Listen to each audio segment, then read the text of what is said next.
Canada's Rachel Homan, Natasha Pisarenko, the Associated Press GANGNEUNG. In the end, there were just too many mistakes, too many half shots and too much indecision for Rachel Homan's team to be successful at the Olympics.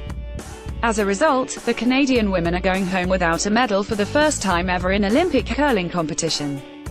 Homan's team fell to a jaw-dropping record of 3-5 on Wednesday morning with a 6-5 loss to Great Britain's Eve Muirhead.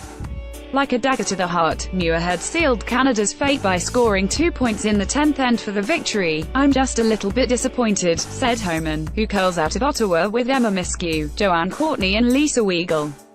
"We wanted to try to make the playoffs for Canada. But we gave it all we had. We never gave up, and that's the way it goes sometimes with sport." The Canadians started with 3 straight losses at the Gangneung Curling Centre, bounced back to win their next 3, but reverted to their struggles in the last 2 games, falling to China and Great Britain.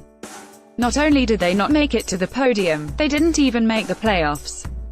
Nobody would have predicted this for the defending world women's curling champions, for a country that has won 5 medals in 5 tries in women's curling at the Olympics, including gold in 2014.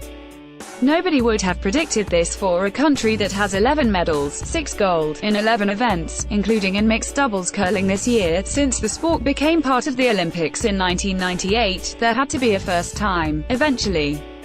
It just didn't seem likely that it would happen this year to this team. "We were just getting everyone's best game, and that's what happens when you're the world champs," Miskew said. "Every team was making a ton of shots against us. Every single team that was here earned their right to be here, and they're amazing teams. They all play on tour with the Canadian teams, and they beat the Canadian teams very often." That statement from Miskew could raise a question about how Canada selects its curling representatives for the Olympics.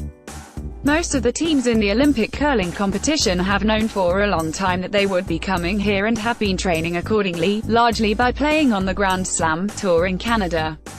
Meanwhile, Homan and co. have only known since December, when they won the Canadian Olympic trials, that they would be coming here. Since that time they've changed alternate players, from Cheryl Kreviazuk to Cheryl Bernard, and have had a new coach, national team coach Renee Sonnenberg, added into the mix. Perhaps, when coming to play against a field this good, it's fair to say the world has caught up to Canada in women's curling. That 8-week period between the trials and the Olympics is not long enough. This is not to provide an excuse for the Homan team. They simply did not perform well enough in the Olympics.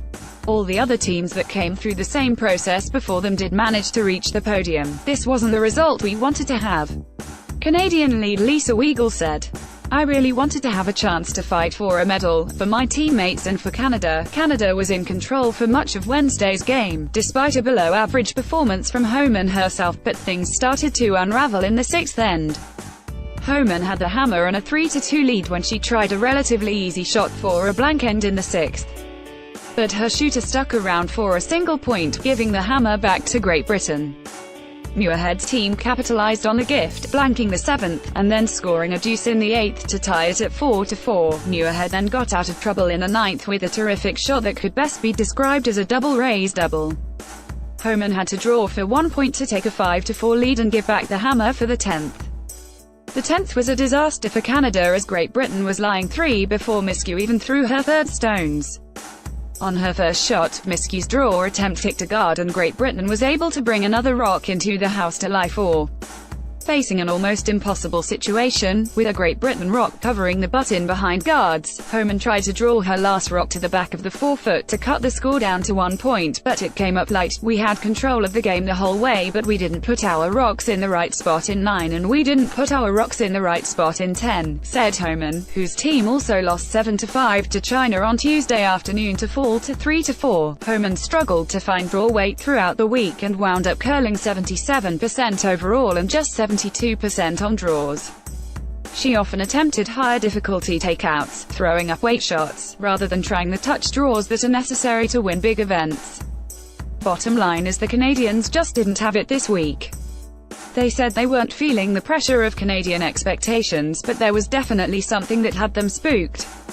And now the only thing they will leave South Korea with is crushing disappointment. Surprising South Koreans roll into semi-finals GANGNEUNG, while Rachel Homan and her teammates are going back to Canada empty-handed. The Korean Kims are looking to keep the gold medal at home. Eun Jung Kim and her teammates Kyung-I Kim, Seon Yeon Kim and Youngmi Kim have been a feel-good story in this Pyeongchang Olympics, and on Wednesday they clinched first place in the women's curling round-robin with a 7-1 record. They'll have the hammer in the first end throughout the playoffs and will have a chance to stand on the podium on their home soil. Sweden, Anna Hasselborg, and Great Britain, Eve Muirhead, have also booked tickets to the playoffs, while Japan, 5-3, can get there with a win over Switzerland Wednesday night. If Japan loses that game, the United States can force a tiebreaker by beating Sweden Wednesday night.